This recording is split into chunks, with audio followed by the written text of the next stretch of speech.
Welcome to another Arsecast Extra, as always, with James from Gunnerblog. James, good morning to you. Morning, Andrew. How you doing? I'm doing all right. How are you? Yeah, I'm good, thank you. Mm-hmm. A lot to talk about in this game. Yes. So I'm quite excited to do that, I think. Although some of it is frustrating, I think that it was a very interesting day. It's been an interesting season, and I think yesterday was very much a microcosm of our season.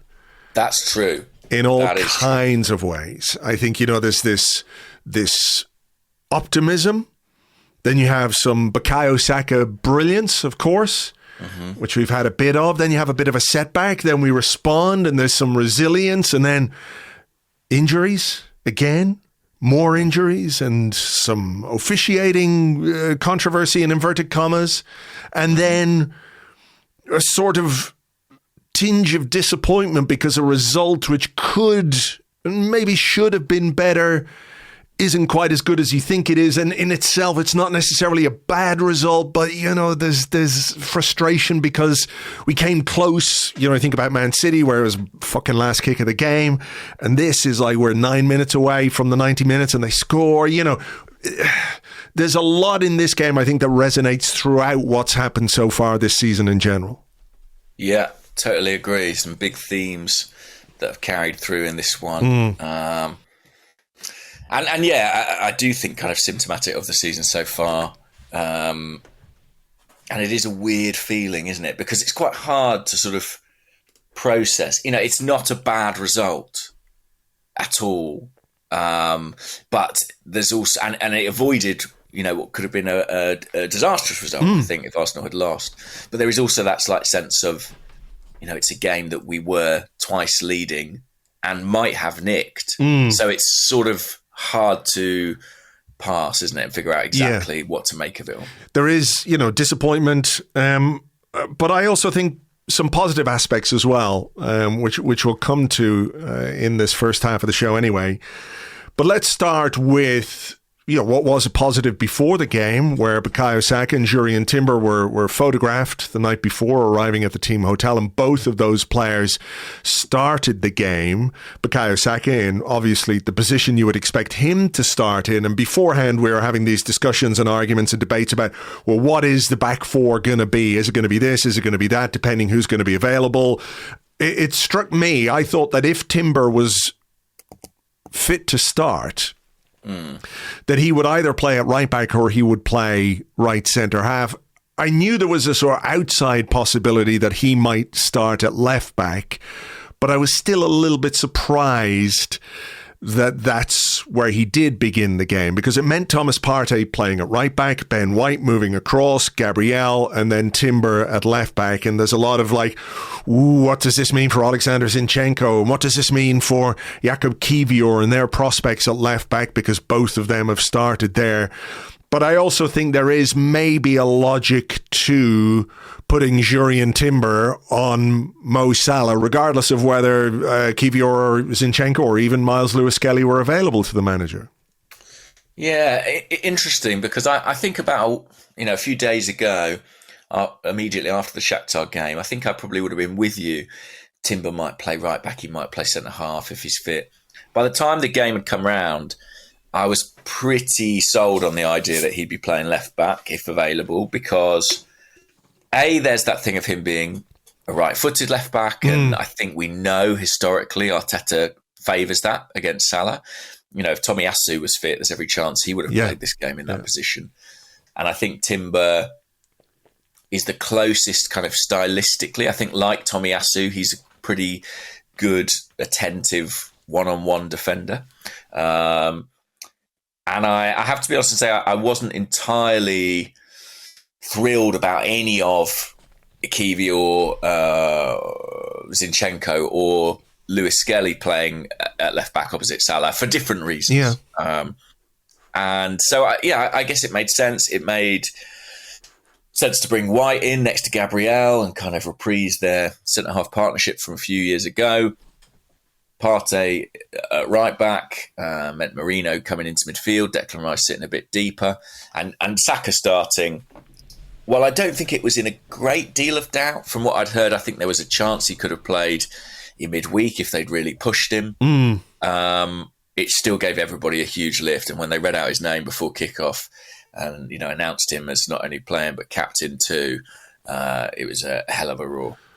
Well, yes, it's a boost to have one of your best players back in, 6-7 minutes in? Is it that long? Maybe 8-9 minutes in.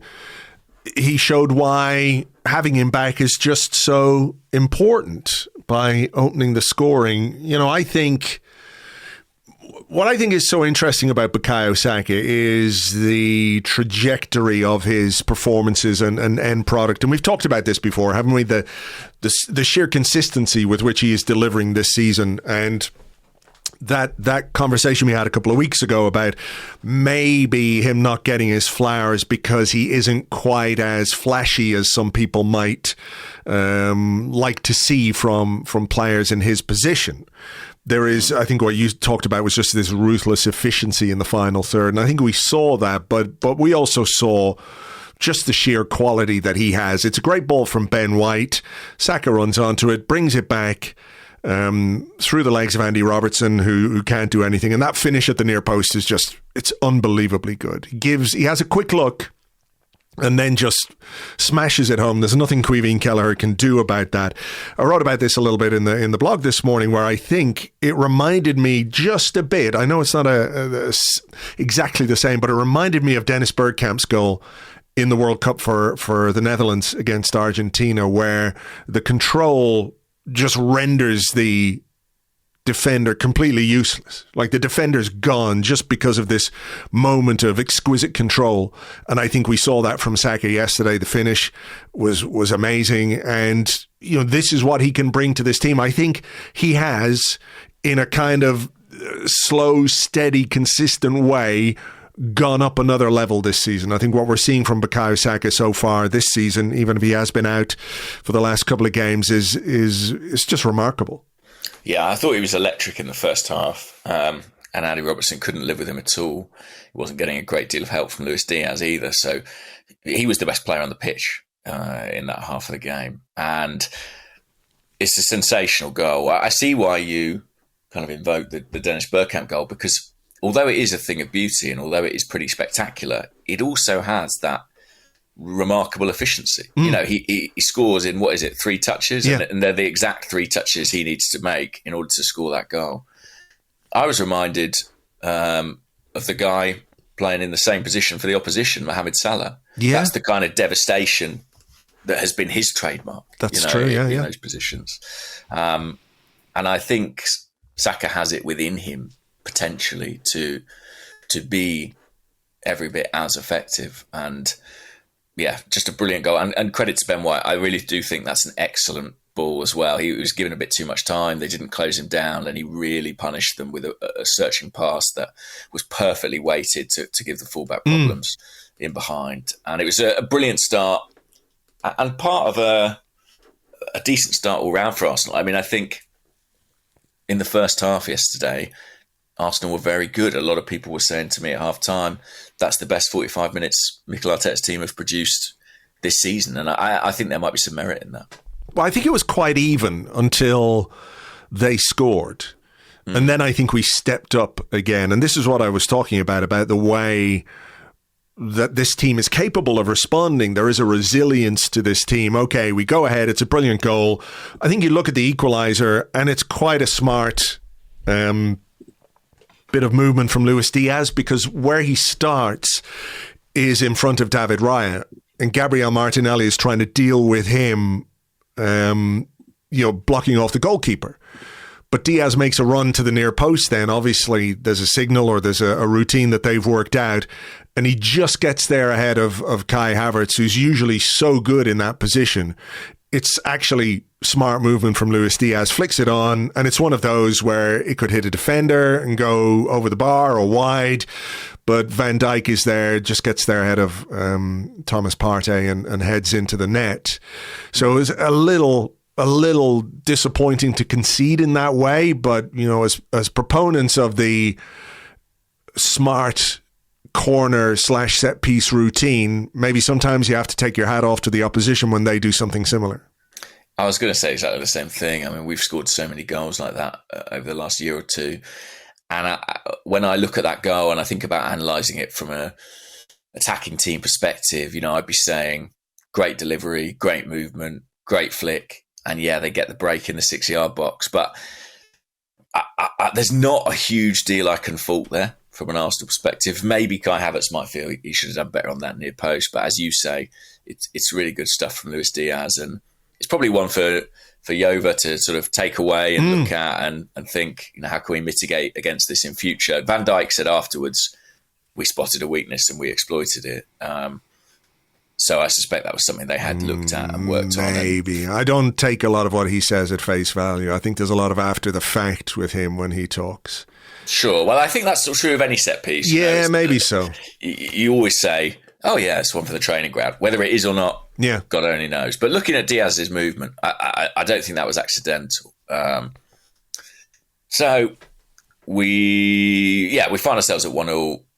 I'm sure the manager will be annoyed to concede off a set piece, but I do think in that case, it's just really good delivery and execution. And to be fair, we had some of that of our own. For sure. I mean, almost immediately there was a great chance for Mikel Merino, free kick in their half.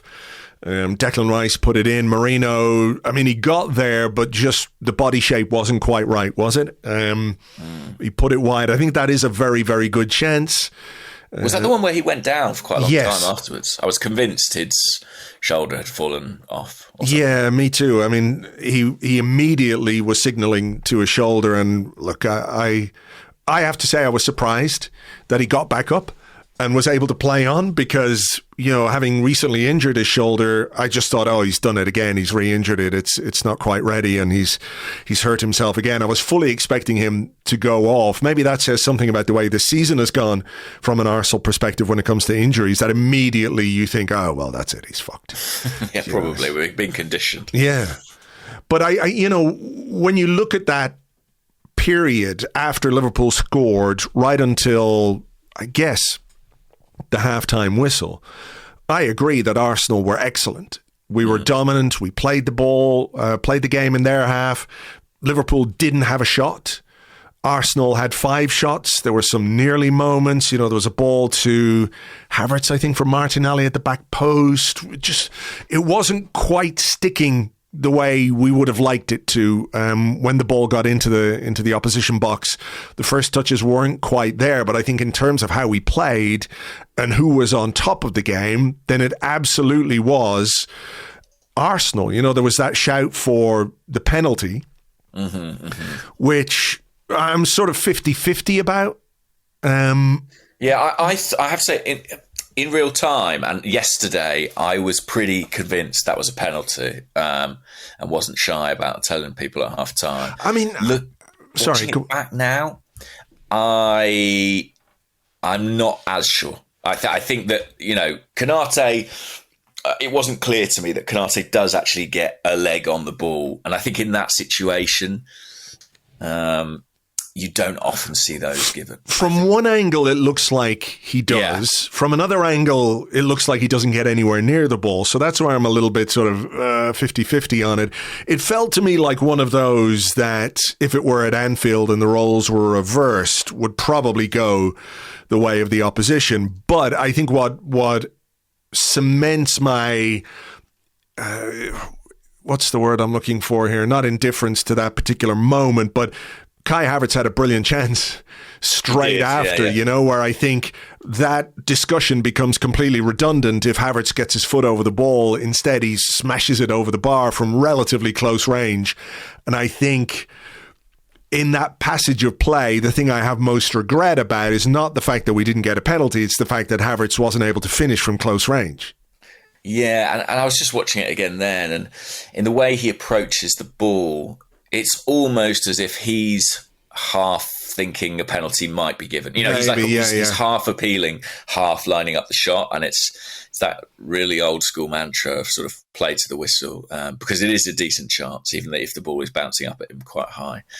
And I do think with that penalty decision, it's one where probably whatever the referee gives stands. If he'd blown for a penalty, I'm not sure they could have necessarily called that a clear and obvious error. I mean, they always find ways to surprise us, but hey ho, the opportunity went by. By the way, we didn't mention it, but even before we scored, there was a kind of contentious moment with Virgil van Dijk. What did you make of that? I mean, I was really surprised he wasn't booked, I have to say. I agree. I don't know why he wasn't booked. I think it's verging on violent conduct. Yeah, it's close. It's getting that way, but to get away with it entirely. Yeah, because there were 2 kickouts, not just one, but 2. And the 2 players are grappling, which is fine. That's what happens in a game of football. But clearly Van Dijk kicks out at Havertz. Mm-hmm. And look, we have seen red cards given for a lot less. When you think about David Beckham in the World Cup that time, a little flick and all of a sudden that's considered violent conduct. And this, not even to be a booking, I think Van Dijk is very, very, very lucky. I couldn't help but think when I watched that incident, immediately I was like, if that was Granit Xhaka, and I know he's gone. I think he'd be in prison, probably. But if that was Granit Xhaka, the reaction to it from the referee, and not just from the referee, but I think from commentators and the pundits would have been completely different. It would have been like, what is Xhaka doing there? He's a stupid idiot. Control yourself. But because it's Van Dijk and he has this aura about him, he can get away with things. And I think he got away with one there yesterday. I think at the very least he should have been booked. Yeah, agree. Very strange one. Yeah, I don't know what else to say about that. It's as clear a booking as you'll see. Yeah. So after the penalty shout, after the Havertz chance, I think there was a Martinelli chance where he sort of blasted it over the bar. There was good build-up play. I think Timber was involved in that, and we were really, really on top. It was a very good spell from Arsenal. The free kick.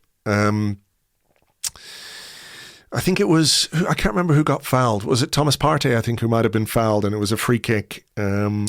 It might have been Bukayo Saka. It felt like there were countless fouls on Bukayo Saka in that first half. It was the only way they could stop him. There were a number of them. I'll go back and I'll have a look, actually, while we're talking here. But it was Thomas Partey, I think. It was, okay. Who I have to say, I think had a very, very good game yesterday at right back. Did very well indeed. It's one of those where I think everyone says, well, it's not ideal. It wouldn't be my first choice at right back.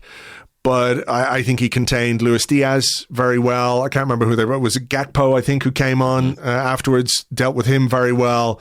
I think in terms of his the worry was against Diaz that he might get done for pace a couple of times or sharpness of movement. I think there was one moment in the game where Diaz got to the byline. I think he skipped beyond Partey, skipped beyond Ben White and clattered into David Raya. But that was about the only thing that Diaz did during the game, apart from make a load of fouls and flick that ball on for the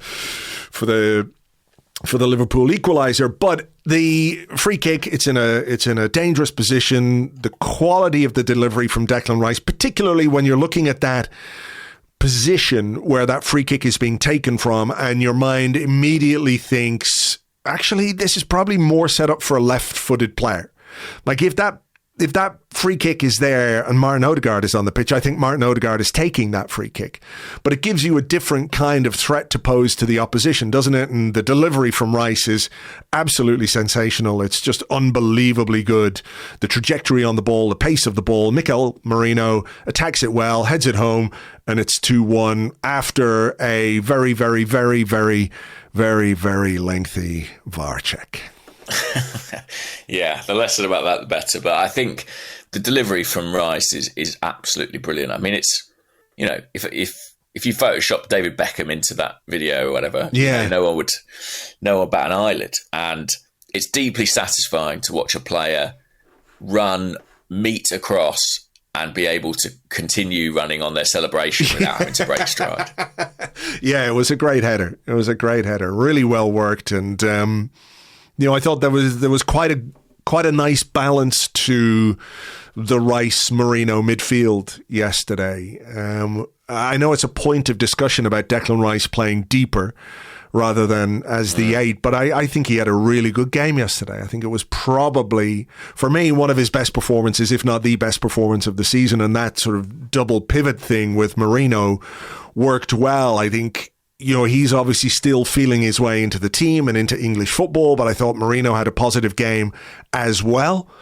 So there was, I know there are things that are frustrating, that will frustrate us about this performance and about this result, but overall, I do think there are positives to take, and that dynamic yesterday, I think, worked really well.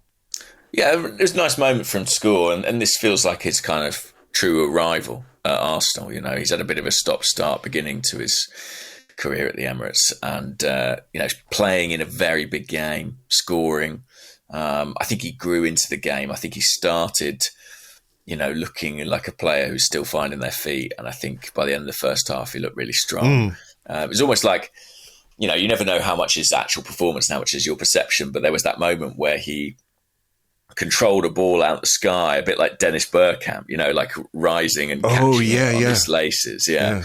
Bergkamp, who was there actually yesterday, and did a little interview on the game before the game on the pitch, and I felt like after that he sort of went from strength to strength, which is really important, especially when we're losing players, to be able to kind of find one in Merino and have him feel like part of the first 11 moving forward is a really positive thing. Yeah, there's a great picture of that Merino take where his foot is, if my foot ever went that high, I'm probably not walking again.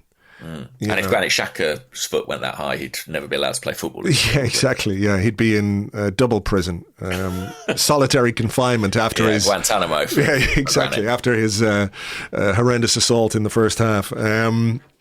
So look, it was a good time to score as well, just before the break, and the momentum of that first half period.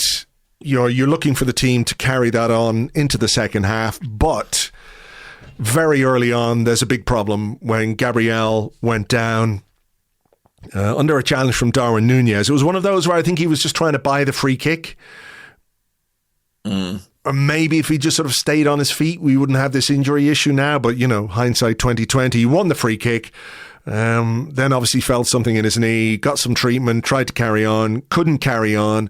Jakub Kiwior came on for Gabriel, and I think that had a significant impact on the team on a psychological level, and it's very difficult to measure that or quantify that. But he has this presence in the back line. And I think Kiwior did fine when he came on. I know we'll talk about the second Liverpool goal, but I think Kiwior did fine. But there's no question that he has anything like the aura. If we're talking about Van Dijk having aura, Gabriel has aura. He has that presence. He's just, I don't know. He offers this sort of strength to your backline simply by virtue of being there, that has been built up over 3 or 4 seasons now in this Arsenal team, because of the way in which he plays, but the consistency with which he is available to this team makes his presence like a fundamental, like a building block for the team. And without him and him going off early in the second half, I think it impacted us. Mm-hmm. Well, when was the last time Arsenal didn't have either William Saliba or Gabriel on the pitch? You tell me. I mean, I presume... I don't know. A long time ago, right? And that's going to obviously have an impact. I will say that I think Liverpool... At half-time, I expected Liverpool to have a period where they were on top, because they hadn't had that yet. Did you expect them to make a change at half-time? I was surprised they didn't make any changes at half-time, Liverpool, because the momentum had been so with us that I was sort of convinced he would do something at the break, at least change one player to shift the dynamic. Obviously, he didn't, and took a while before he made a triple change. Yeah, but I still thought that they started the second half looking much better, even before Gabriel's injury. Like, I'm going over my notes now, and I'd written, I'd written that they were on top and looked much sharper. There was that little moment with Diaz and a couple of other things. Raya palmed away from Salah. They were I don't know. They were better. They were better than they had been. And I think that was compounded by the Gabriel injury. I mean, Gabriel actually picked up that injury really early in the half, I think, and then went down again about 5 minutes later. Yeah, 53rd minute was when he actually went off. Yeah, he was 48th, down, I wrote down. Yeah, down in the 48th minute. Got some treatment. Looked to be sort of okay, but, it was worrying because the players around him seemed a little bit concerned. Sometimes a player goes down and, there's one guy there going, "You all right?" But when there's like 5 or 6 of them around and he's making that face like, "Oh, not sure about this," I think the other players were injured. And I think that in turn played a part in the way the second half transpired for us, Yeah, I think so. I mean, I'm not a lip reader, but it looked to me like he said something like "Theo de puta" the first time he did it, which I assume is Portuguese for "ouch, my knee really smarts." Yes, that's exactly. Or similar. Yeah. He wasn't happy. He knew it was bad, I think, and he manfully tried to play on, but it wasn't to be. I think Gabriel, when Gabriel came on, and I said at the top of the show, I didn't really fancy him to start this game. I thought when he came on, his sort of individual moments were good. Like he defended his box well, he cleared his lines, but we do lose something without Gabriel. Of course. And I think when you look at the goal that we concede, the fact that we had substantially weakened that channel of our defence during the course of the game, with players not able to see it out, I think that's probably relevant, Yes. I mean, we'll come to, what the back four looked like by the time Liverpool scored. But this second half performance, I've got a question about punditry and analysis, which I'm going to deal with in the second half. But where do you stand on this idea or the contention that Arsenal should have gone for it a bit more and maybe should have attacked a bit more and shouldn't allow Liverpool to dominate? I don't even think we were dominating. There wasn't like Raya was making save after save after save. I think Liverpool were better than us in the second half, no question about it. But I also think you can't look at the way we played without looking at the context of the game. So one, we're 2-1 up. So we have something to hold on to. Two, by the time Liverpool score, we've got a midfielder at right back, our regular right back at centre half, our third choice left centre back at left centre back, and at left back, we've got a young man who would probably, on paper before this season have started, he would have been like the 5th choice. If Kieran Tierney's fit, maybe he's even lower down than that because Calafiori's not there. Tomiyasu's not there. Timber has come off injured, which again is another blow, I think. Albeit not a surprising sight to see him go off. I think he was just about getting to the point where, he would have had to come off anyway. Yeah, it may have been cramp. It may have been. I hope so. I hope so. What did you make of the decision? And again, this is something we've seen where it's Miles Lewis-Skelly, an 18-year-old, coming on ahead of Alexander Zinchenko, who is a vastly more experienced player, who I know has had some problems with Mohamed Salah in the past, but then he would be far from alone in the Premier League because Salah, it's like the way, everyone used to talk about, well, Philippe Senderos, Didier Drogba just, destroyed Philippe Senderos. And it was like, yeah, maybe he did.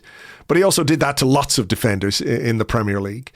What did you make of the decision to put an 18-year-old on ahead of an experienced player like Zinchenko? What does that say to you about where Zinchenko stands in the manager's eyes at this moment in time? Does it say anything, or? I don't know, and I think it's a good question to be asked of Mikel Arteta. I think had Arsenal won this game and there not been other issues to discuss with him, it's something I think that might have been posed in the press conference yesterday. Because Zinchenko's been back on the bench, I think, for 3 games now. Yeah, hasn't got off it. And Lewis-Skelly has, I think, at least twice, certainly in the Shakhtar game and again against Liverpool. I mean, look, from Lewis-Skelly's perspective, I think it shows the degree of trust Arteta has in him. If you look at some of the games he's featured in, he's featured more than once now in the Champions League. He came on at the Etihad against Man City, and he came on in the home game against Liverpool. Mm-hmm. For a manager who has in the past, some feel been a bit reticent to use academy players. God knows how many times someone like Ruel Walters was on the bench without actually getting on the pitch. I think it tells you how highly he thinks of Lewis-Skelly. The Zinchenko thing is really curious. Like, is he just not fit? I mean, I genuinely am beginning to wonder, did he just come back to promote his book? That's what it feels like. Like, they're going to cut to the bench and he's going to be there, like, signing copies and handing them out to fans. Yeah. It's really weird, isn't it? It is. I think it is weird because it is a lot to ask of a young player like Lewis-Skelly. You're coming on in a really intense game against one of the best teams in the Premier League, against one of the best players that the Premier League has ever seen in Mo Salah, who was, I think, as the game went on, beginning to be a little more influential. But before we analyse their goal, I just want to come back to that point about Arsenal's thing about whether we should attack more. I think for me anyway, while I would like to see us obviously make more chances and take more chances and be a bit more dynamic in the final third, I think when you look at that second half, Liverpool weren't really causing us too many problems. We did have the lead. And I think when you're playing with a back four from 70 minutes onwards or whatever it was, that is by any measure makeshift. And that could even be an understatement. I think you're inhibited in a way, just naturally inhibited, because Arsenal scored how many goals last season? 89 goals or 91 goals or whatever it was. It was one of the highest goal scoring seasons that we had in a long time.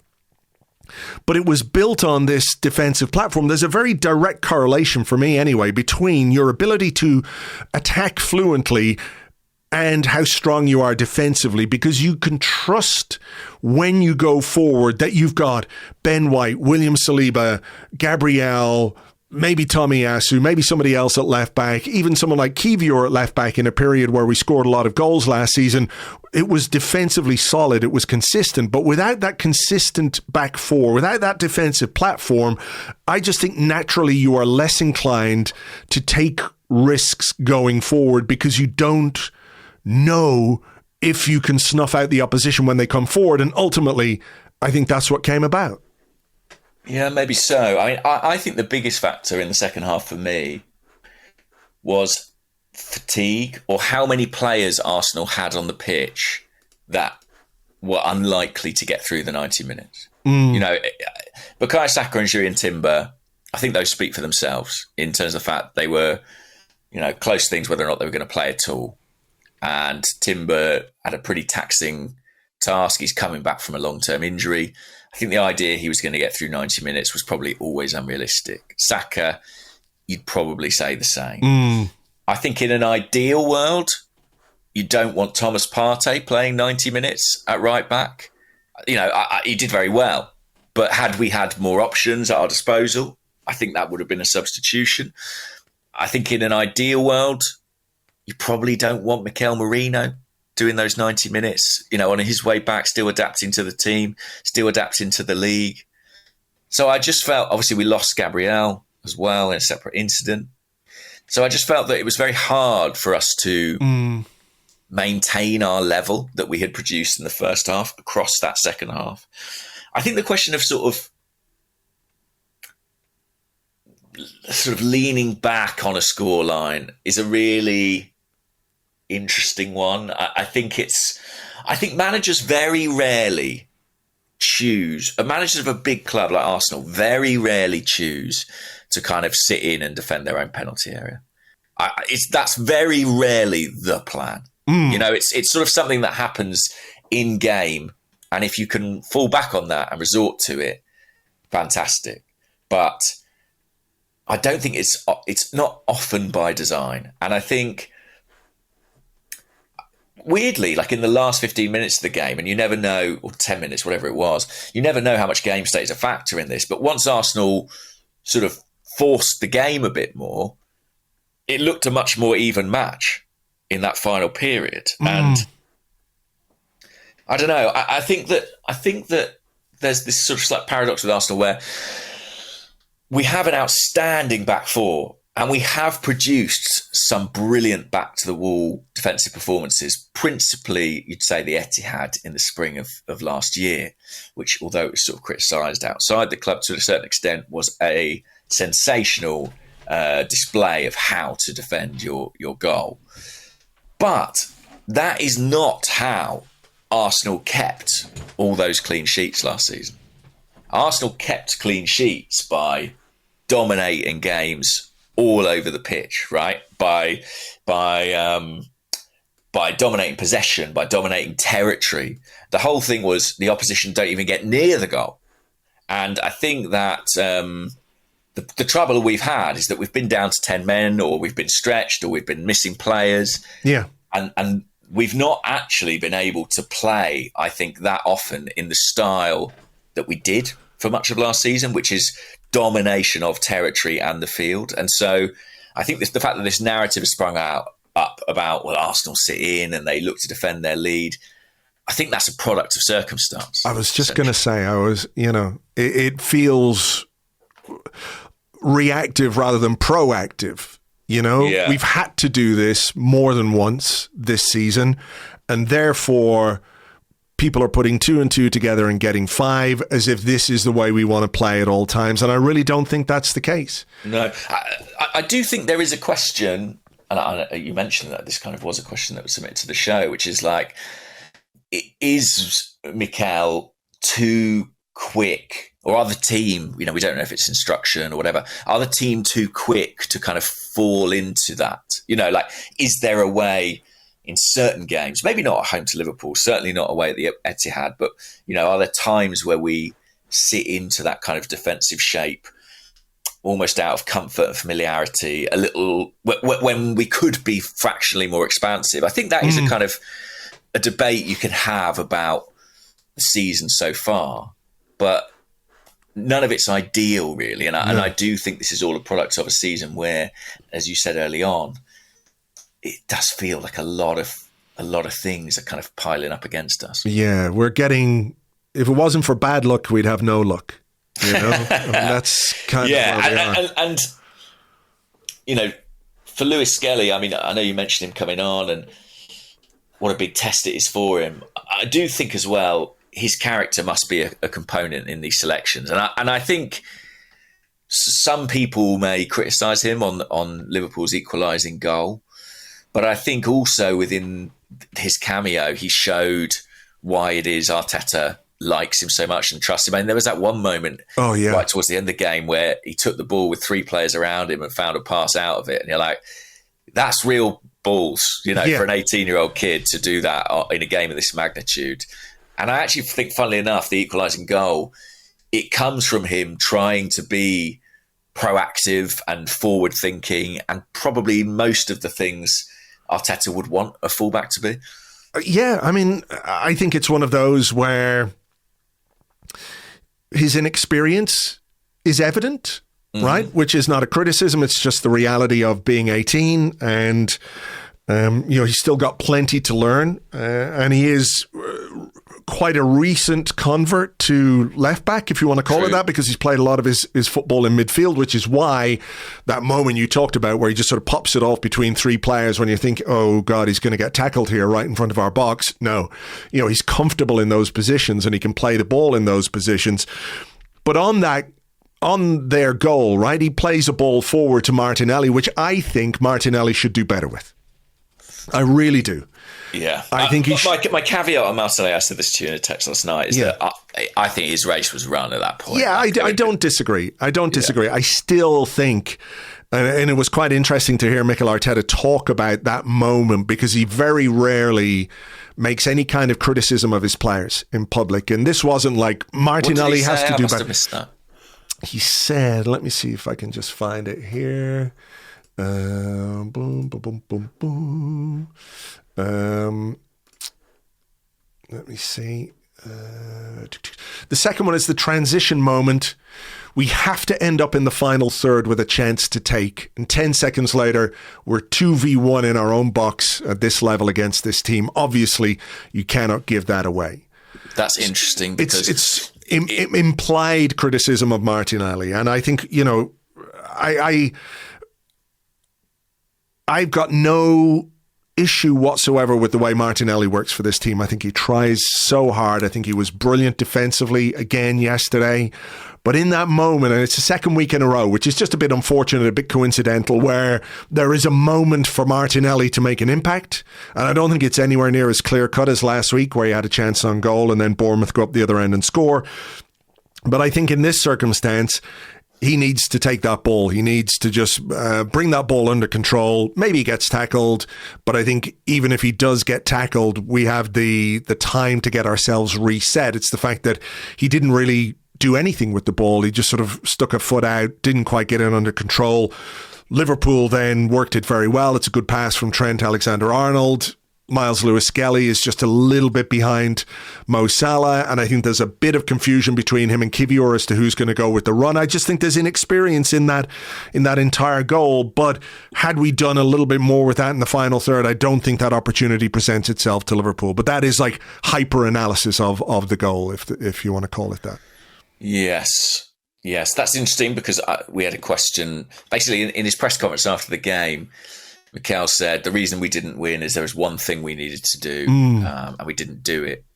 And credit to Sam Dean, who actually sort of pinned him down and said, what was it? And he wouldn't tell us, but I actually think it must have been that transition moment, from that other quote you've read me. Yeah, maybe so, yeah. It seems to be. And I think even if you can't fashion an opportunity there, like against a team who's as good in transition as Liverpool, just keep it. Mm-hmm. Do you know what I mean? Like, just come back inside and keep the ball. Losing it there when Lewis-Skelly had committed, Saka had committed. I think Trossard had pushed on as well. Merino maybe had taken himself out of the game, looking for that winning moment. There you have it. Like, Arsenal should go forward more. Arsenal should try and score more goals. Arsenal should try and win. But there is the inherent risk in that, right? Particularly, as I said, when you're playing the final 20, 25 minutes of this game with a back four that we had, which is by no means anybody's first choice back four in any circumstance, not even for a fucking Carabao Cup game, I would say, So this is the balancing act. Should you go for it? Should you try more? Should you score another goal? If we score a goal from that moment when Martinelli is, Lewis-Skelly plays it up the line, it's 3-1, that's game over.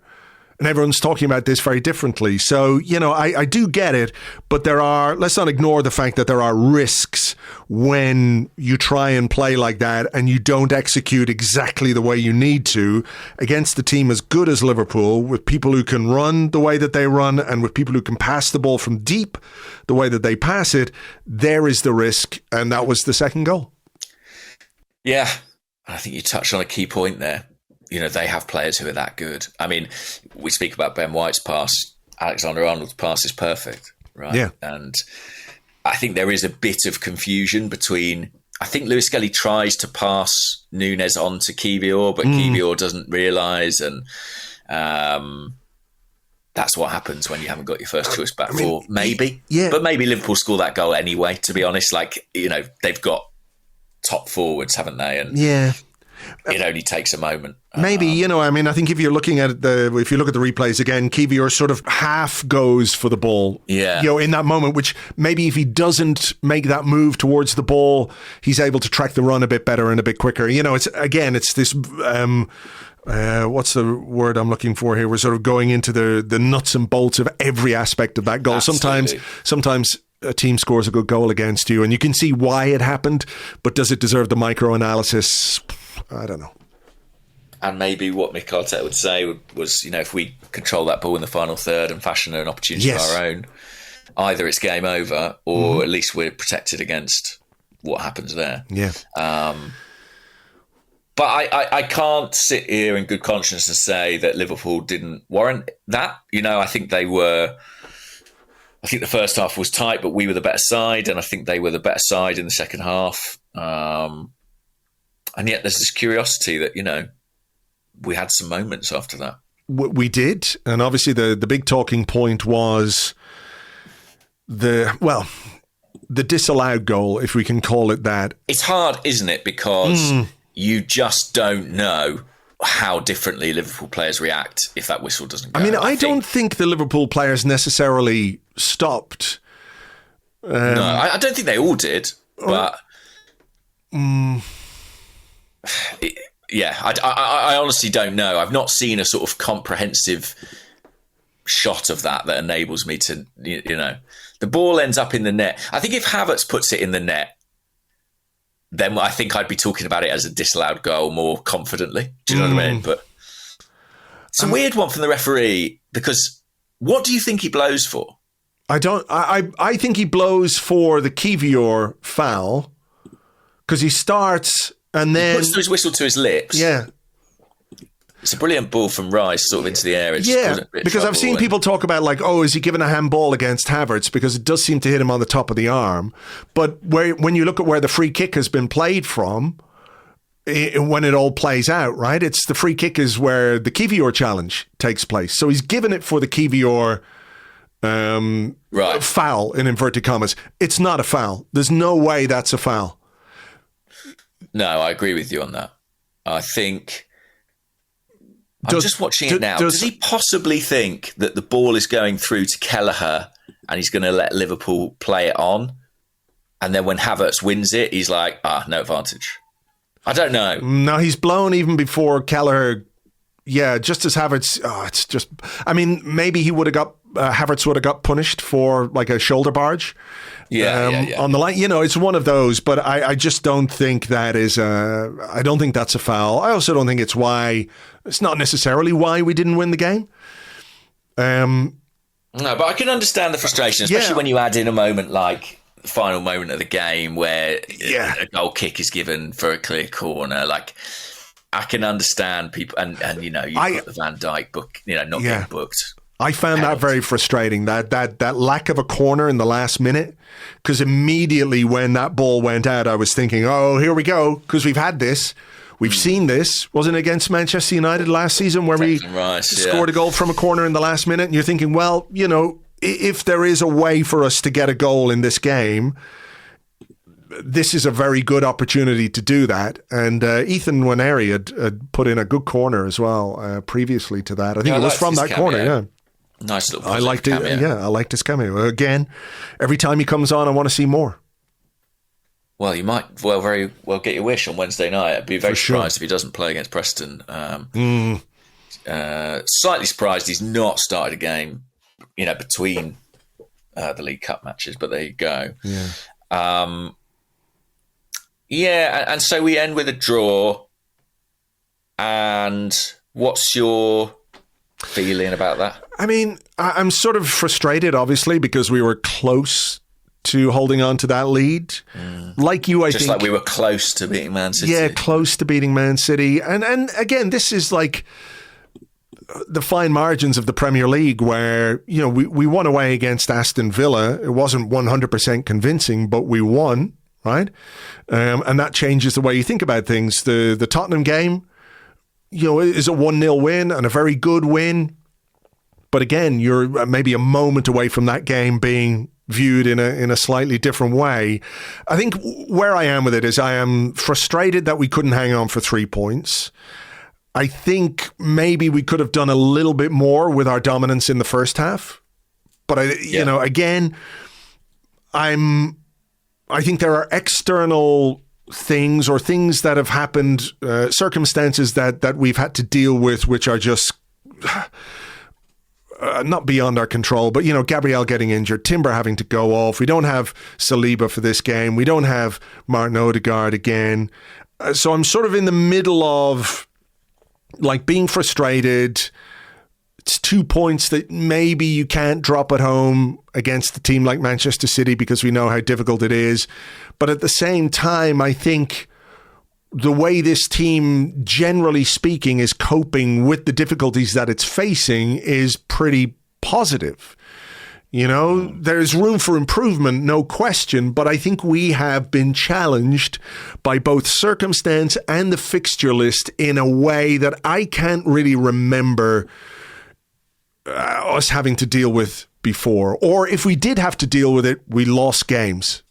Well, that's it. I think we have had tougher times in terms of injuries, but we've paid for it really dearly.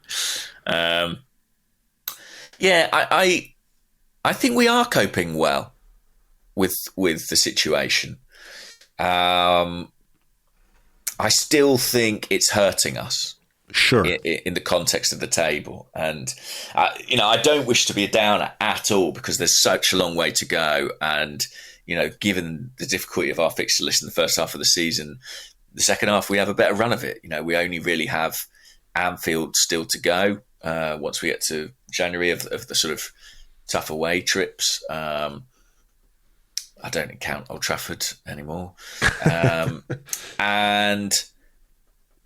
that things could easily turn around. We'll have our captain back. It could be a very different picture. I do have this now quite sort of nagging, gnawing feeling that it's not our year. And I sort of think it's impossible to reach any other conclusion when you look at how many things are going against us. I just think to beat Man City to a title, you need to catch quite a few breaks along the way. And we cannot catch a break for shit at this moment. That's true. But even if you do catch breaks, so to speak, as we saw last season, how many people last season and the season before had that feeling, this is our year? I think a lot of people did. So maybe, if I'm looking at it with my glass half full, that sense that it's not our year, I completely get where you're coming from. I think we've had a lot to deal with. And I think as well, it's so funny, isn't it, that Manchester United, or Manchester City rather, they scrap a 1-0 against Southampton, and there isn't the same analysis of that. 1-0 against the worst team in the league so far. Is that convincing? But people don't talk about it because City have this track record of going and doing things. And I think until we achieve something, we're always going to be open to those kinds of questions, But yeah, when you win, all analysis is kind of moot, isn't it? It's sort of... I mean, I must say, Andrew, so you think because everything's going against us and it feels like it's not our year... That it's going to be our year. You think it's more likely that it is? I think your glass is more than half full. But I congratulate you on your optimism. No, listen, I'm not despondent about it. I just think... I only mean it as a kind of dose of realism. No, actually, I know. I think that look, we always have things go against us, and people always point to a refereeing decision or whatever it might be. But last season we were, I think, fortunate to keep key players fit for protracted periods. Right? We definitely had a good run of it in that respect. And then you look at the start of this season, and it's like, Christ, our luck's really come round on that front. It's gone too far the other way, I would say. I would say it swung too much for me. Yeah, I understand trying to make it a bit more interesting. I think I heard Elliot say yesterday, playing on hard mode. It's good to have a challenge, but, this is too taxing. That said, you are right in one respect, which is that, it's not like we're out of touch. We're only 5 points off City, 4 off Liverpool. It's not... If our fortune starts to turn, it's certainly not an insurmountable gap. We do have hard games right around the corner. I think this next week or 2 weeks is going to be absolutely pivotal. Yes. And it's November as well, right? Which is historically not our favourite month of the year. No. Because we have Preston, and not to look past Preston, not to disrespect Preston or indeed the Carabao Cup, but after that it's 3 away trips in a week to Newcastle, Inter Milan and Chelsea. That is some week.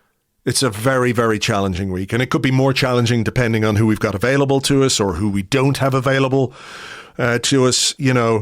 So look, I'm slightly tongue in cheek about the things. I love it, but I think we're all conscious of the fact that things could be better.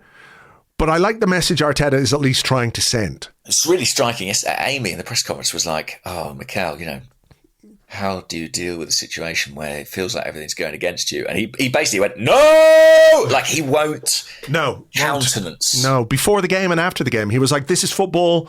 He said, like, if we're capable of doing this with these circumstances and these challenges, we're going to get better and better and all that kind of stuff. Like, I like the message. Yeah. I'm concerned like everybody else. I am worried. I think there maybe comes a tipping point where so many things go against you that has, a big impact on results. And we saw it against Bournemouth. It's hard not to look beyond the red card as the key factor in that result, as we talked about last week. But, we do have to get ourselves going. So this week could be really difficult, but it also could be a great opportunity to go into the international break with some momentum and some belief restored. I mean, that's what I think the most frustrating thing about yesterday is that had we hung on for that 2-1 win, you could take buckets of belief. You could have a bath in belief and confidence. And instead we're slightly more introspective about it because we weren't quite able to do that against a very good team. So, it is these fine margins, but hopefully they can get some players fit and ready and give us that bit of spark. Yeah, and Liverpool themselves have a pretty tough run coming up too. I was just glancing at their fixtures. They've got Brighton in the Carabao, Brighton in the league, Leverkusen in the Champions League, Villa in the league, Southampton in the league. You'd imagine they might be all right. Then Real Madrid, then Man City, then Newcastle away, then the Merseyside derby. It's a big old run. It is, but also one thing to maybe consider is Liverpool's momentum coming into this game as well after the start to the season that they've had. And people can say the fixture list has been friendly, and maybe it has. Yeah, but that's ideal for them. They don't care. Yeah, they don't care. Nor would we if we'd had that start to the season. And they came into this game with 11 wins out of 12, something like that. That's real momentum going into a game like this. So I think that's worth considering as well when you consider our performance and some of the issues that we had to deal with, and the fact that it was a game that we could have won. Ultimately didn't, though. So I'm with you. All right. Will we? I think we should. Jesus, 57 minutes. That's maybe. Told you there was a lot to talk about. There was a lot to talk about. Okay, we'll have some questions and more in part 2 when we come back right after this.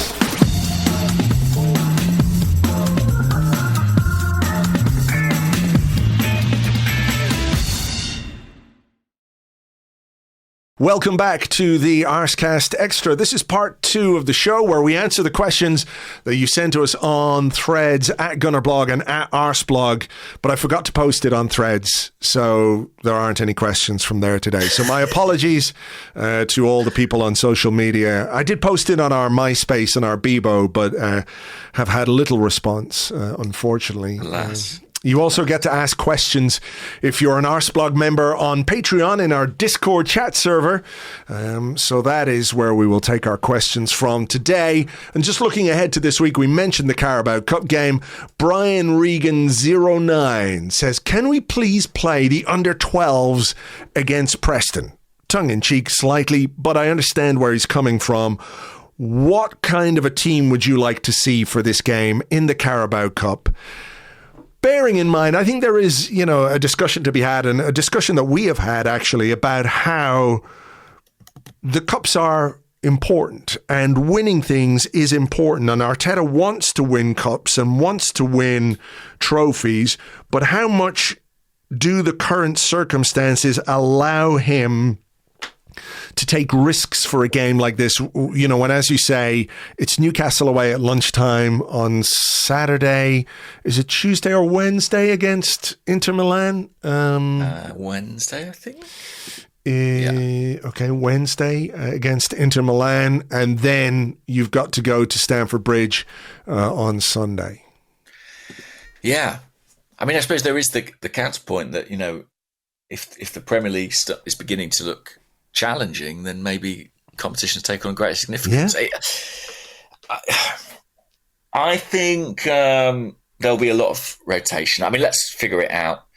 I'll be fascinated to see what he does in goal. Yeah, Tommy Setford is fit again. Mm-hmm. We could always play a 9-year-old or something, like we did. Yeah, in the last one. Or we could little baby safe hands. Yeah. Or we could afford David Raya a return to Lancashire, his homeland.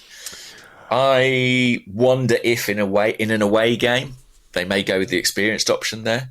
Maybe, yeah. It could depend on who he thinks he's got available in defence. Yes, well, if Alexander Zinchenko, I think there's a Waterstones in Preston, so he may be interested in making the trip because he can do a little book signing and a signing. Yeah. Although obviously that has a knock-on effect potentially for Miles Lewis-Skelly, which is sort of difficult to figure out. Maybe he'll bump up into midfield for this one. Lewis-Skelly or Zinchenko? Well, I would say probably Lewis-Skelly, but it could well be Zinchenko. You'd think it would make sense for this to be a game that both those players would start in some way, shape, or form. How much do you think the injury updates on Gabriel and Timber will play a part in what Arteta can do for this game? In that, let's say Gabriel is ruled out for a week or two and Timber is sidelined for a week or two. Can he realistically play Ben White, play Jakub Kiwior, play, who else has he got? William Saliba. William Saliba could play, but what happens if on a boggy Preston pitch, I don't want to say it out loud because last time I said something about Martin Odegaard, it happened. So I don't want to say it out loud, even as ridiculous as that sounds. But does he have to think about that in the context of our season and the games that are following the Carabao Cup game? He has to consider it. I mean, I would say injury or no injury, I don't think Jurriën Timber should be anywhere near this one. Mm-hmm.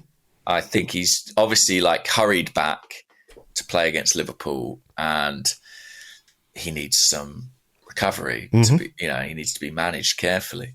What's he got? He's got there are young players who could potentially come in. Josh Nichols at right back. There's also Aidan Heaven. Remember we had a conversation about him when we talked about Nwaneri and Lewis-Skelly, and it was like, well, those guys, there isn't quite the impediment, to their pathway to the first team. Little did we realise that, injuries to Gabriel, Calafiori, Tomiyasu could even give Aidan Heaven a potential start in this game, or Maldini Kakuri. Lewis-Skelly is a perfect illustration of that. He's probably got more minutes than Ranieri at this point in time, and you would never have seen that pathway. Given all the left-backs we have. Given all the left-backs we've stockpiled over the years. I mean, in attack, it's quite straightforward, I can see that I can see that Jesus will probably play. I can see that Sterling will play. Jorginho in midfield, you would imagine? Jorginho in midfield. Ranieri in midfield. Mm-hmm. I think it's at the back that it's sort of more complicated, isn't it? Yeah. And I honestly don't know. I knowing Mikel Arteta, I think he'll probably go stronger than people anticipate because that tends to be what he does. Yeah, I think if he has to pick some young players, if he has to pick a Josh Nichols at right back, then he's going to put somebody experienced alongside him at centre half. Yeah. Similarly, I think if he plays Lewis-Skelly at left back, he's going to play maybe Kiwior at centre half because he is an experienced player as well. Yeah. Kiwior and Calafiori at centre half, didn't he, in the last round with Nichols and Lewis-Skelly either side? Something of that ilk, if it's Ben White or if it's Saliba. I do think somebody senior will be sort of anchoring that back four and tying it all together. But I would expect a lot of academy players on the bench, like we saw in the last round. And I think that's probably with maybe one or two senior players to rescue it if required. Yeah, it's a tricky one. It is a tricky one because I don't know that you can, I don't want to say throw them to the wolves, young players, but you do need to find the balance. It's different away from home, I think. Yeah. I think it's a slightly different task. I think they need... But there will be experience out there. You know, Jesus, Jorginho, potentially Raya. That might give you the sort of the spine you need. We'll see. Mm-hmm. I enjoy these games. I think they're a good sort of palate cleanser after a big league match, and I like seeing these players on the fringes, and I want to see some young players out there too. Looking forward to watching Ranieri in that context. So, yeah, fingers crossed. I like this one, by the way, before we move on. Yeah. Crimson 505 says, in the spirit of Halloween, is Miles Lewis-Skelly actually short for Miles Lewis-Skeleton? And how do we find the witch that cursed our defensive players and get her to reverse it? Yes, perhaps. So, hopefully that's what he dresses as on Halloween. Miles Lewis-Skeleton. I like it. Okay, what have we got here? What about a player who's not involved? I mean, I thought this was an opportune time to ask this. Hail End Harula. Like most Arsenal fans, I've greatly admired Takehiro Tomiyasu since his first appearance for Arsenal, but this past year he's hardly been available. We could have really used him yesterday to either start or as a sub once again, but he's out injured. It's massively frustrating. Do you think Arteta has lost patience with the Japanese fullback and will move on from him in January or next summer? I mean, I don't know if he's lost patience with him, but I think there comes a point with a player where you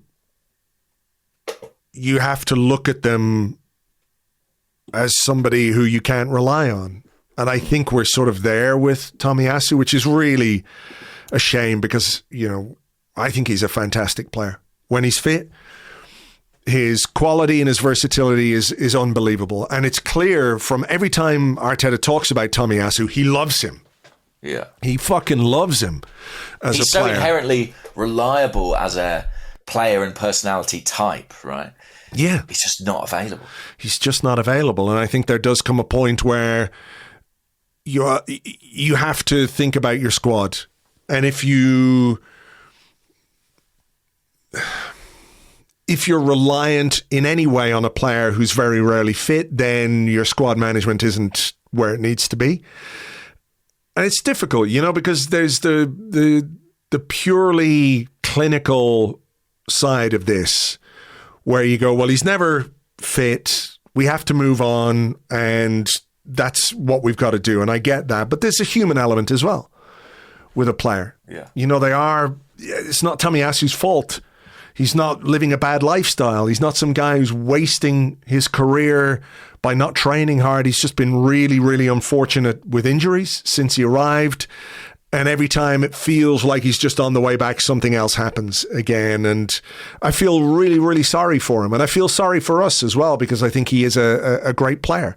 Really, really good player. And, having him available for yesterday would maybe have been the difference between winning that game and not winning that game. If you have Tomiyasu to start and Timber comes on for the last 20 or Tomiyasu comes on for the last 20 to replace Timber, and again, that's not a criticism of our skeleton friend, but, there is something to be said for that quality and experience in big games, particularly those big games. So we'll have to wait and see. I think he'll give him every chance, but I don't think, I feel like maybe the Calafiori signing this summer was in part informed by the Tomiyasu situation and his lack of availability. And it's just kind of ironic now that he's out injured as well. Himself. Yeah. What do you think? I think, am I gone? Am I still here? Yes, you're still here. Oh, right. I think he... You glitched there. My brain's glitching, yeah. Mm-hmm. I think the ship has sailed, really. I think that he'll, hopefully he comes back, and I'm sure he'll have a game or two this season where he's just what we need. We'll be glad he's here. But in terms of someone that you can rely on in the kind of longer term, when he signed his new contract, wasn't it sort of slightly suspiciously short? Yeah. Yeah. I think that's probably indicative of his long-term future. It is a shame. It really is. But good player for someone if he can stay fit. Well, let's hope that he can be a good player for us between now and next summer, where maybe a decision is made, or he thinks, right, I've got to go if I want to play regularly. Like you say, the opportunity at Arsenal has passed him by because of circumstance, right? Because of the injuries, and teams go in a different direction and you can get left behind. But I hope between now and then we can see some of Tomiyasu, because he is a really good player. What about this one? Or a couple on this particular sort of topic. Super Beans says, am I a victim of rage bait? Or are these pundits, players and other football people idiots? Hearing people say we should be doing better, controlling games and severely downplaying our injury crisis, I can usually tune it out, but today it's really getting to me. And Akolar says, are we just going to have to accept that the way we are discussed is going to be entirely framed by predetermined narratives? Roy Keane accusing us of time wasting and feigning injuries despite Gabriel and Timber literally being hurt and having to go off injured. Theo Walcott claiming we barely had any injuries. Is it time to throw traditional sports media away for good? Wow. I think, by the way, speaking of punditry, I walked into the Emirates Stadium yesterday and the first person I saw Chris Sutton was... No, that was the week before, actually. He was at the Shakhtar game. Oh, right. But a fan came up to me. I was sat in the press box and a fan was going, James. And I was like, what's this? And he goes, he's right there. And I was like, what do you mean? And he's like, Chris Sutton. And I turned around and he was indeed 6 feet from me. He might have been before, but I certainly hadn't noticed. But I walked in to the press lounge. Who was there? Jermaine Genius. Thought he'd been banished. Right. But I think he was there doing Malaysian TV or similar. Right. Coin. Coin. Yeah, the narrative around pundits. I think that it's increasingly tricky to convince dedicated fans of clubs that you really know what you're talking about. Like, ultimately, these pundits who do, a spread of games in the Premier League are now competing with people like us who are sort of fanatical specialists. Sure. And I think they're falling short. I think they're falling back on tired tropes. I think there's a second thing at play, which is the kind of narrativization of the Premier League and the way in which coverage is evolving to be more subjective, more hot takey, more something that can be clipped up for social media views.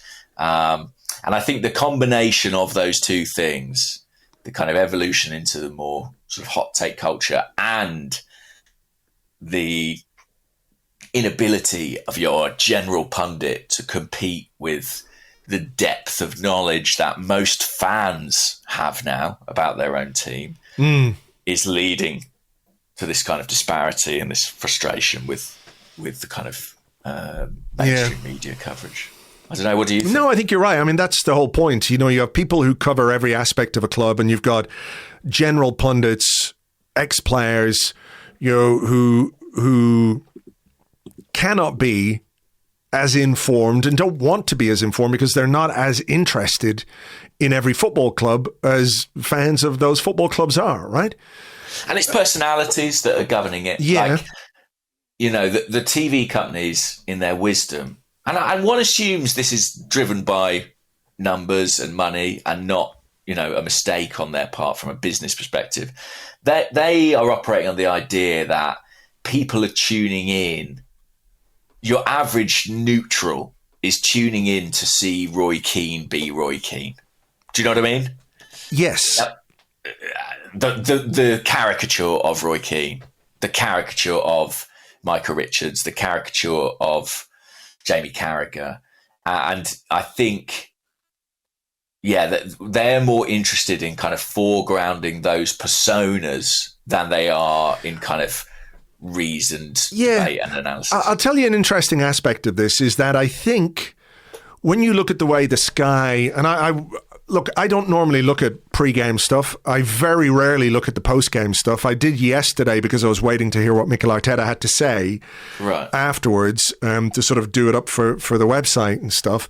But I don't normally stick around for the post-game stuff. But, I had all the coverage on yesterday from about 4:10.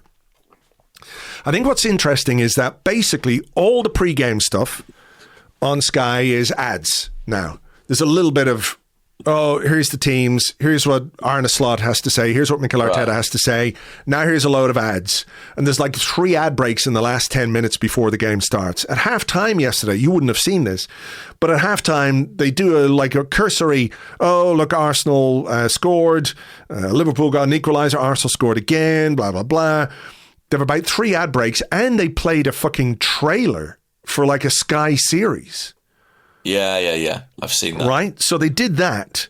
And then afterwards is where there's actually a little bit of time for them to talk and a little bit of time to get into things in a bit more depth.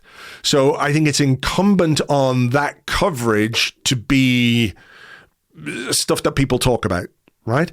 So I'm not saying there's a pressure, but the way it's set up, it's all about this post-game coverage, and it's all about what they're going to say and how they're going to say it and all the rest. And look, I think ultimately, Roy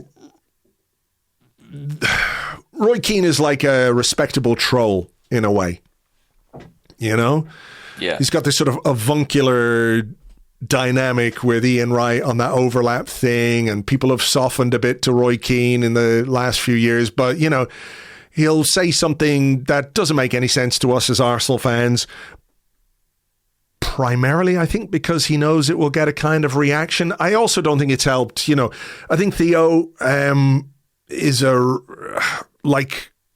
inexperienced pundit, so he doesn't feel like he's got the ability to disagree with people. So he's just sort of saying what other people are saying or agreeing with what other people are saying. And that's frustrating as well. When it comes right down to it, though, I think if you are looking for reasoned, intelligent coverage of your own team, and I would use the word fair coverage of your own team, then I think you're probably going to have to stick to your specialist podcasts, websites, whoever your flavor of that is, rather than the mainstream coverage. And in order to stop getting freaked out or annoyed or frustrated or angry with that mainstream coverage, the solution is the off button. Yeah. I mean, I think it depends what you mean by mainstream, but I think there are journalists who follow Arsenal game by game and have a really good sense and understanding of kind of the feeling around the club. And, if Sky wanted to get one of those on, if they wanted to get an Amy Lawrence or, Sam Dean or Sean Collins or whoever it was, it's kind of well, these people who follow the club so closely in the minutiae, but are ostensibly professional, neutral people, I think they would be great in that setting. But that isn't what Sky want. That isn't the program they want to make. No. And I also have to be honest and say that as a neutral, at times, I enjoy that. Like, if it's Man United, Liverpool, and United get beat 3-0. And Roy Keane's going crazy, yeah. I want to watch that. It's good TV. I want to watch the caricatures doing their bit after the game where they, lay into the team and the manager and all that. It's entertainment. That's all it is. And I think what the reality is, we're blessed as fans because there's so much choice now. Just thank your lucky stars. It isn't 30 years ago and that's all that's out there, Yeah. If you want a different type of coverage, you can go and get it anywhere online. It's available in most cases for free. And if you want a mix, that's also fine. So I think, turn it off. because this will be driven by numbers, and that will be what's sort of leading the strategy from a Sky perspective. If you're really opposed to it, turn it off. But also, just ignore it.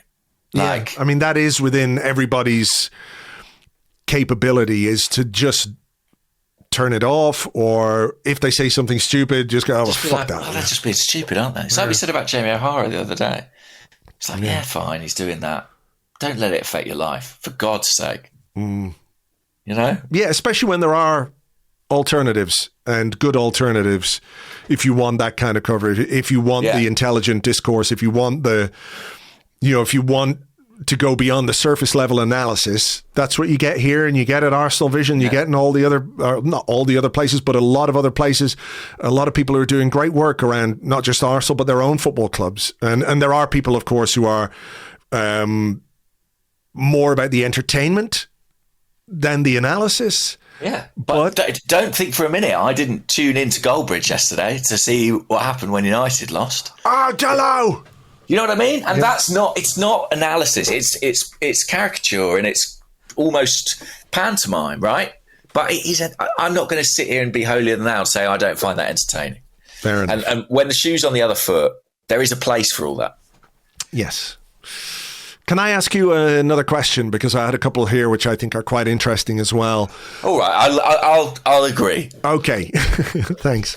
Lewis-Skelly, not exactly massive, but it's something that's bugging me. Why is Mikel Arteta always compared to other managers?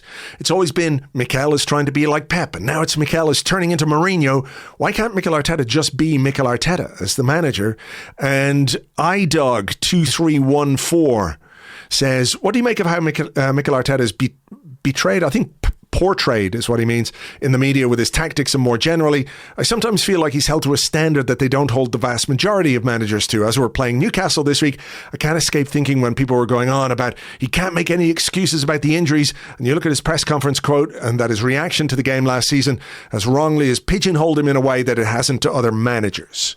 If you could make any sense of what that last bit I said was. But it's basically obviously about how Arteta is spoken about in terms of what he does with his team, and the way that certain aspects of other managers are perhaps, I think, imprinted on him in ways which I don't really agree with.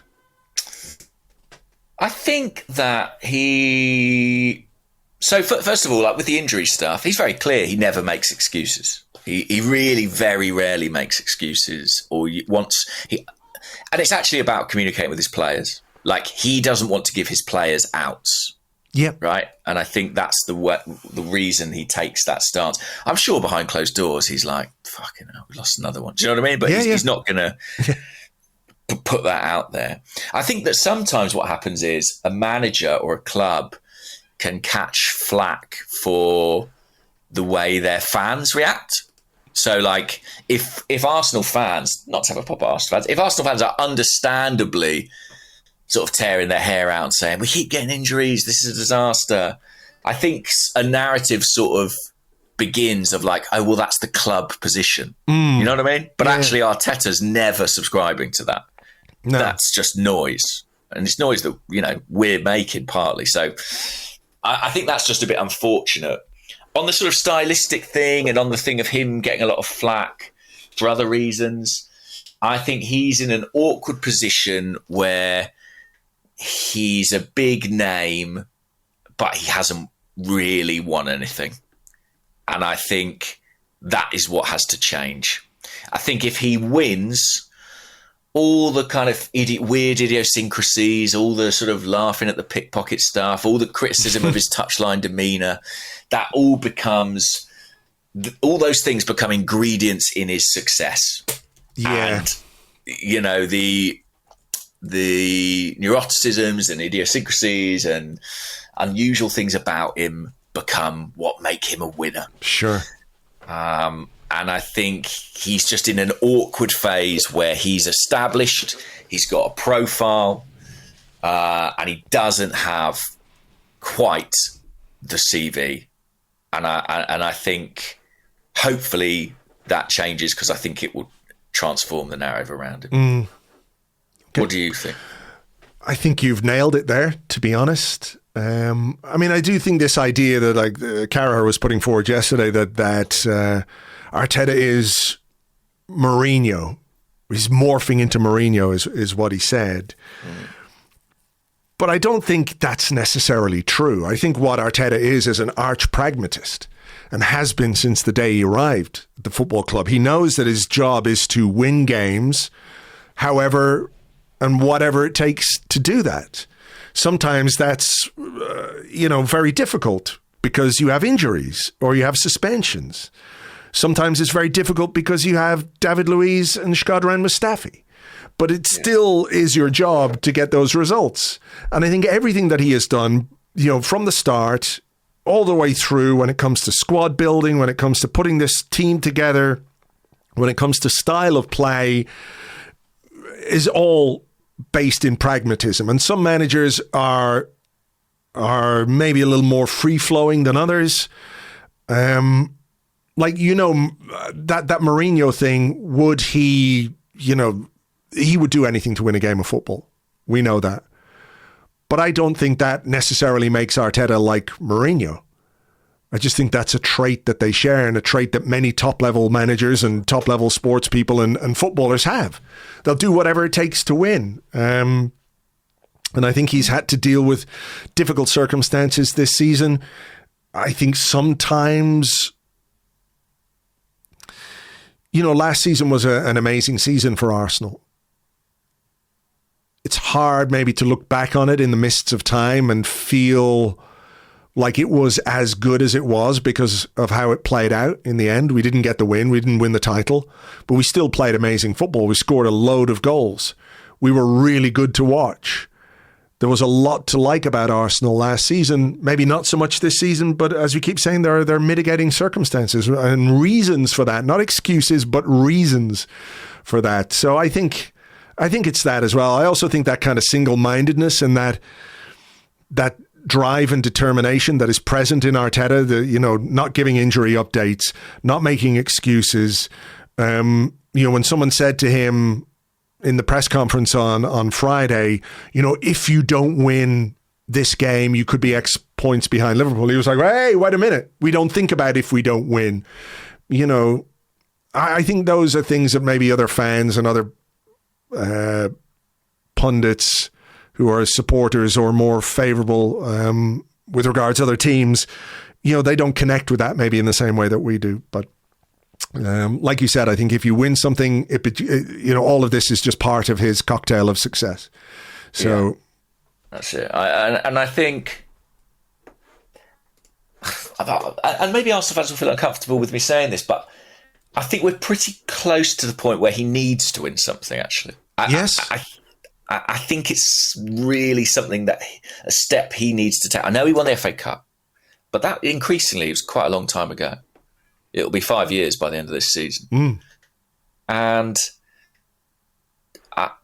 I think it is really important that he wins something soon. Mm-hmm. I guess that's not really that controversial a statement. No. And no one will know that more than him. Mm-hmm. Here's Groaning Gooner, who says, Thomas Partey's been going from strength to strength and has arguably been one of the most consistent performers this season. But I don't think it's a coincidence that Rice's best game of the season for us came today when he was played as the 6. Is there a way to play them together that gets the best from both players? That's a very interesting question. Because there were a couple of times yesterday where I thought they were just in each other's space a bit too much, particularly in the first half. And Partey was drifting around quite a bit. I just wondered if Partey and Rice together were not cancelling each other out, but certainly playing in the same areas a bit too often. But can they? Yeah. Is there a way of getting the best out of both of them? I don't know. I do think Rice's best position is the 6. Yeah. And I think long term, that is where he should play for Arsenal. But that's where Thomas Partey plays for Arsenal. I'm not saying they can't work together, but I do think ultimately that is where we should be using Declan Rice. And I think we should be looking at the midfield as an area where we can add something a little more creative, a little more dynamic, a little different from what we have right now. So I don't know. I don't know that time is on their side for making this partnership either, because Partey's contract is up at the end of the season. I don't think he'll get renewed. So is there a way of getting... I don't know. I don't think so. I think they can play together effectively, but can you get the best out of both of them? No. Yeah, a couple of people asked about the renewal because he's had a few good games now back to back. Thomas Partey. Never say never, but I think it would. I can't see him being renewed on the level of salary that he's on right now. As for the midfield, I think it's hard, isn't it? I really think until we get Martin Odegaard back, we won't really have a sense of what the intended balance of the midfield is. I mean, I get that. Is there not a case to be made, though, that a team like Arsenal, a club like Arsenal, should have more than Martin Odegaard when it comes to that kind of player stylistically? When you think last season, okay, we had Odegaard, we had Emile Smith-Rowe, we had Fabio Vieira. Now, obviously, the participation of a couple of those players was not great, not big in terms of minutes, but we had those options available to us. This season, we seem to have Martin Odegaard and Ethan Nwaneri, and that's kind of it. And I personally feel like there is room for a signing that could give us a different kind of option. 100% I agree. And, we went a different way with Merino, didn't we? We could have bought that player in that slot. And I think we went for a different style of number 8. So, yeah, I definitely think there's room there. My favourite footballer, Eberechi Eze, made a beautiful assist to bring down Spurs at the weekend, which I absolutely enjoyed. But someone of that style, or someone with a more creative dimension to their play, I think would be really interesting. But the Rice Partey thing, I sort of think it is probably an either or in holding midfield, and I think that's probably okay, and that's what depth looks like. All right, let's do one very quick one. More because I like the name than the question. It comes from Barbara Streisand. Yeah. Which is great. He says, hate to ask this, but I must know what your reaction was to Van de Ven receiving a yellow card for his last man foul closer to the goal than Saliba's one against Bournemouth. If you like, just do it in one word. I don't know if I can. I mean, have you seen it? Yeah.